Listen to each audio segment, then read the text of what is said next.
Assalamualaikum warahmatullahi wabarakatuh. Kali ini saya akan membahas materi mengenai pencemaran lingkungan. Apa kalian tahu apa itu pencemaran lingkungan? Kira-kira ada yang tahu nggak ya? Mari kita bahas bersama-sama. Pencemaran lingkungan adalah masuknya zat atau energi ke dalam lingkungan yang mengakibatkan kerusakan dan membahayakan makhluk hidup.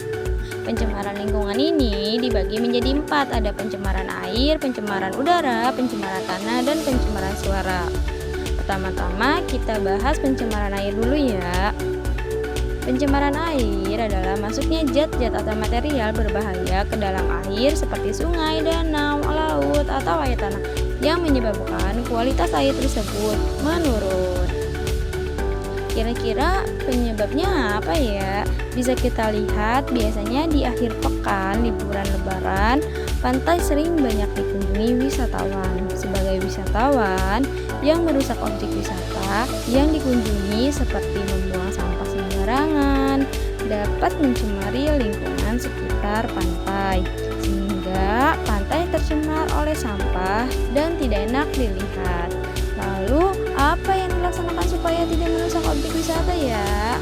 Jika ingin objek wisata menjadi indah, maka pertama-tama buanglah sampah pada tempatnya dan pasanglah poster larangan buang sampah sembarangan.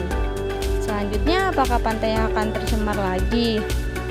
Tentu saja tidak, pantai akan terasa indah dilihat dan dapat dinikmati bersama ketika berlibur bersama keluarga. Pantai akan terlihat sejuk dan segar dengan air yang tidak tercemar oleh sampah. Nyaman dan bisa dinikmati dengan keluarga dan tidak merasa bau oleh sampah. Dalam laut pun tidak merasa terganggu.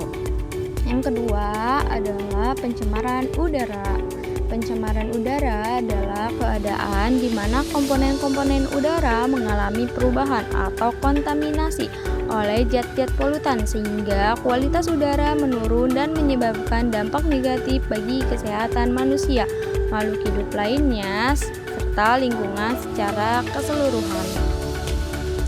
Pencemaran udara dapat kita contohkan seperti asap pabrik dan asap kendaraan. Dapat mencemari udara karena mengandung polutan yang dapat membahayakan.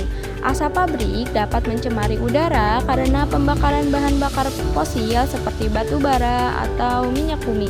Asap kendaraan juga dapat mencemari udara karena mengandung berbagai macam polutan seperti NO2, N2O, dan polutan ini dapat masuk ke dalam tubuh melalui saluran pernapasan sehingga berbahaya bagi kesehatan. Salah satunya dapat mengganggu kerja organ dan fungsi organ ginjal.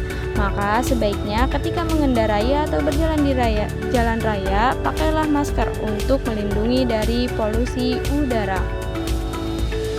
Yang ketiga adalah pencemaran tanah.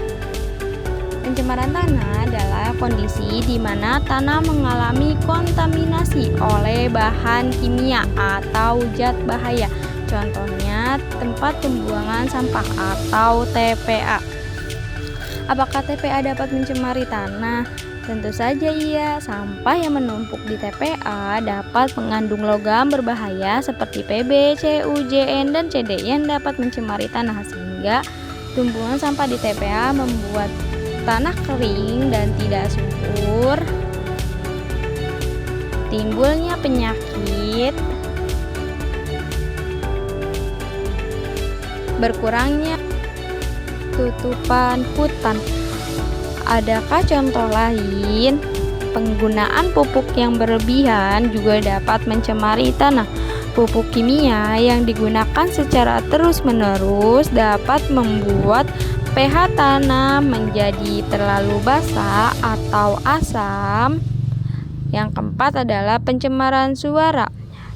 Gangguan lingkungan yang disebabkan oleh suara yang berlebihan atau tidak diinginkan yang dapat mengganggu kenyamanan dan kesehatan manusia. Apakah alat ini dapat mengganggu pendengaran kita? Ya, dapat merusak pendengaran manusia karena menghasilkan tingkat kebisingan yang sangat tinggi. Mari kita dengar. Lalu apakah ada dampaknya? Ada tidak nyaman untuk beraktivitas, dapat mengganggu istirahat, dan dapat mengganggu aktivitas belajar. Mungkin itu saja video untuk pencemaran lingkungan. Semoga bermanfaat. Terima kasih yang sudah menonton.